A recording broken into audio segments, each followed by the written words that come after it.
Assalamualaikum warahmatullahi wabarakatuh. Kami dari kelompok 1 akan mempresentasikan tentang motivasi dan kepribadian konsumen. Saya sendiri Safitri Dini Anggita Putri dan 3 teman saya. Yang pertama Siti Mahfifah Mansur, yang kedua Kadek Wedani, yang ketiga Yudi Prabowo. Yang pertama, pengertian motivasi konsumen.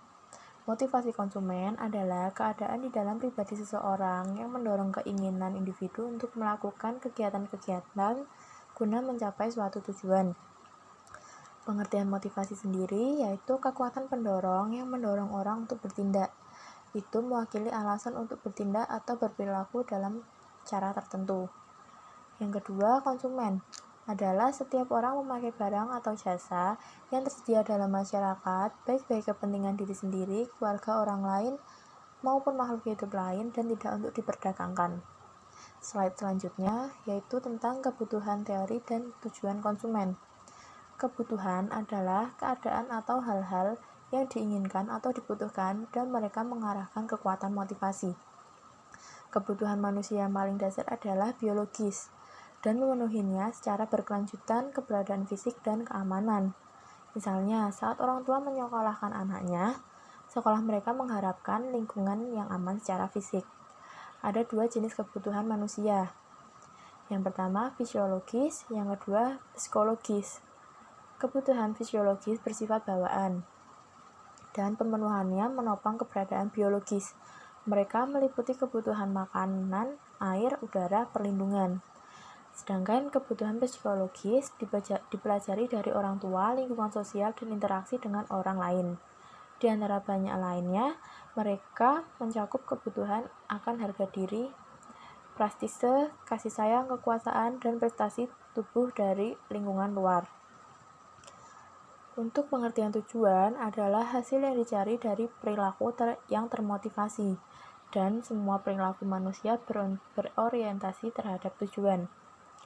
Jenis tujuan, yaitu ada tujuan umum, adalah hasil yang dicari konsumen untuk memuaskan kebutuhan fisiologis dan psikologis.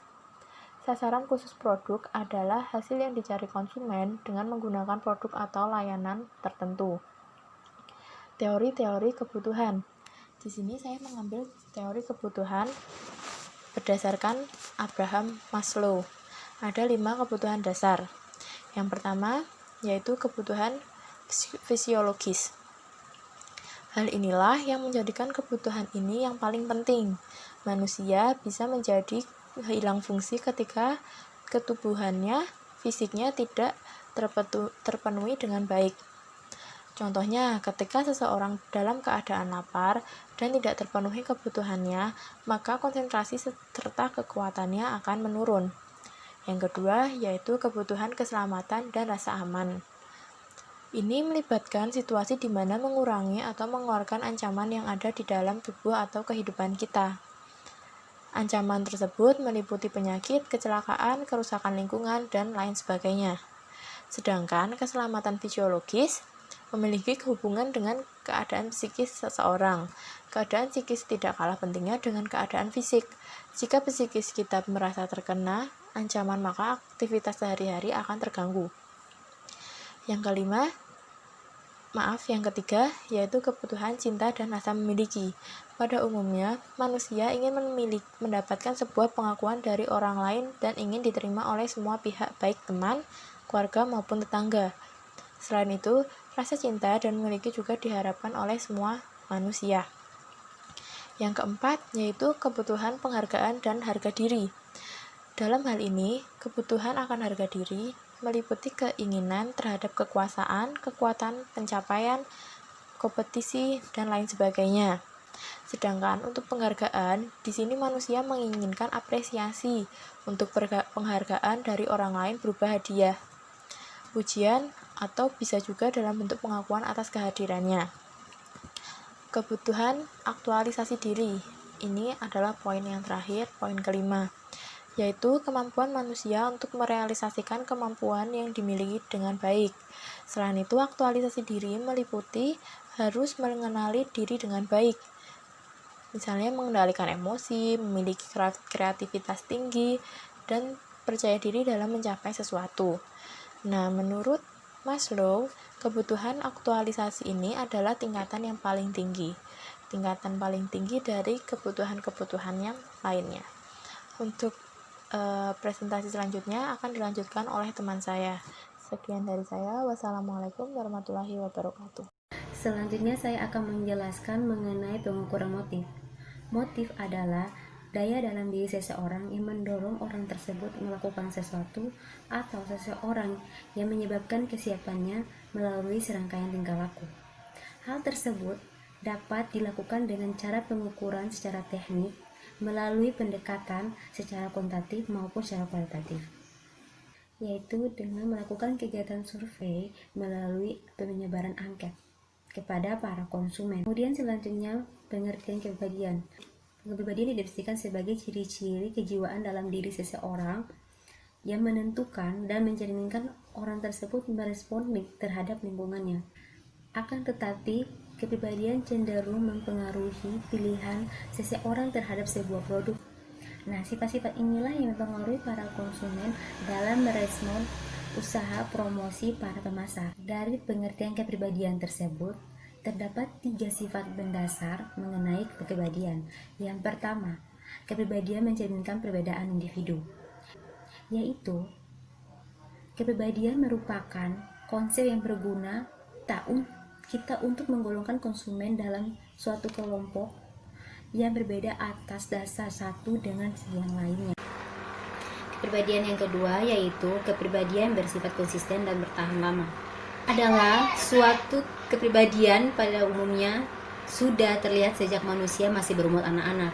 Hal ini cenderung akan bertahan secara konsisten dan membentuk kepribadian ketika kita mulai dewasa.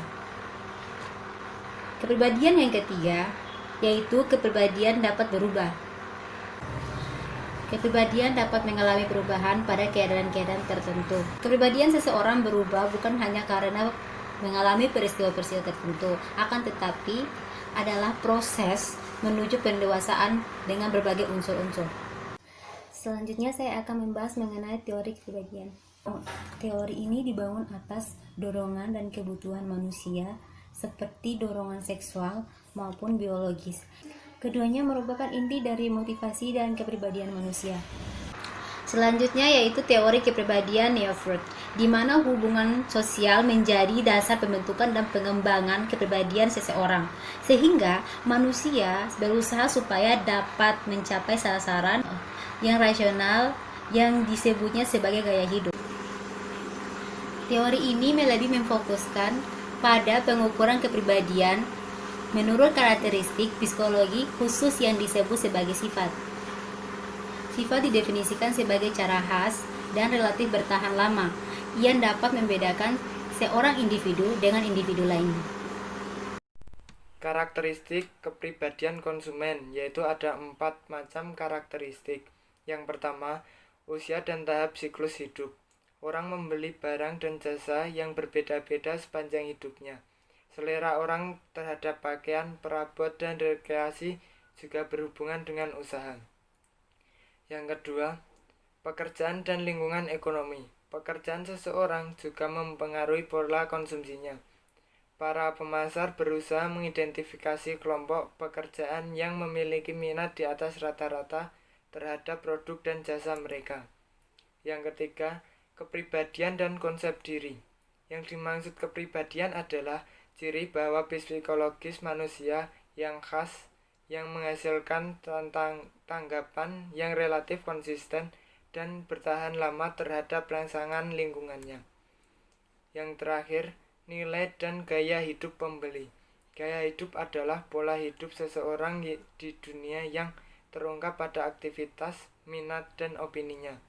Gaya hidup menggambarkan keseluruhan diri seseorang yang berinteraksi dengan lingkungannya. Kepribadian produk dan merek. Kepribadian merek adalah kerangka kerja yang membantu perusahaan atau organisasi membentuk perasaan orang tentang produk, layanan, atau misinya.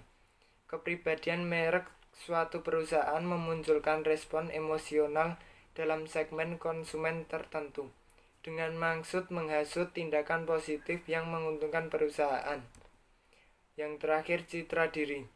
Citra diri adalah konsep yang dimiliki individu untuk pilihannya sendiri sebagai individu. Ini adalah produk dari pengalaman masa lalu, keberhasilan dan kegagalan, penghinaan dan penghargaan, dan reaksi orang lain terhadap individu. Atau bisa dijelaskan juga sebagai persepsi seseorang tentang keberadaan fisik dan karakteristiknya, seperti kejujuran, selera humor, hubungan dengan orang lain, aset, dan ciptaan. Di sini saya akan melanjutkan presentasi dari teman saya. Perkenalkan, nama saya Nika Dewi Dani Duyanti, nomor mahasiswa 30251. Di sini saya akan membacakan kasus tentang perilaku konsumen dalam pembelian produk smartphone.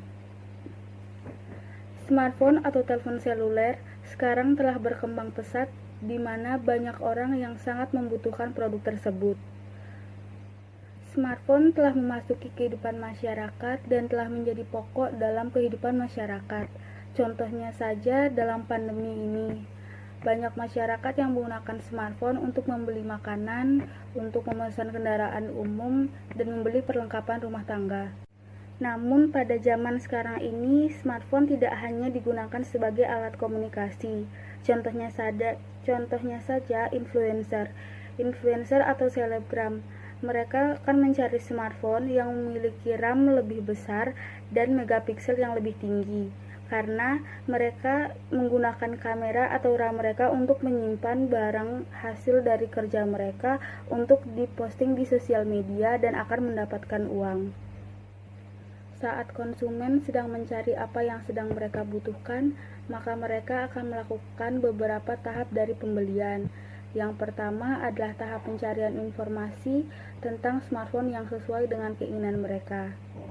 Setelah itu, setelah mereka mendapatkan apa yang sesuai dengan keinginannya, mereka akan melakukan penentuan harga atau membudgetkan uang mereka smartphone mana yang akan mereka beli.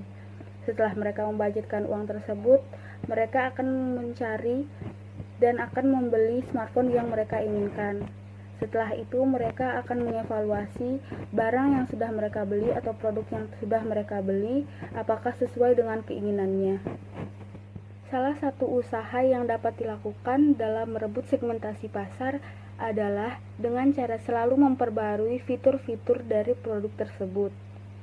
Oleh karena itu, pemasaran yang baik harus bisa mengontrol atau memperhatikan hal tersebut, sebab dalam proses pembelian, konsumen memiliki hak yang kuat dalam menentukan terjadinya transaksi jual beli.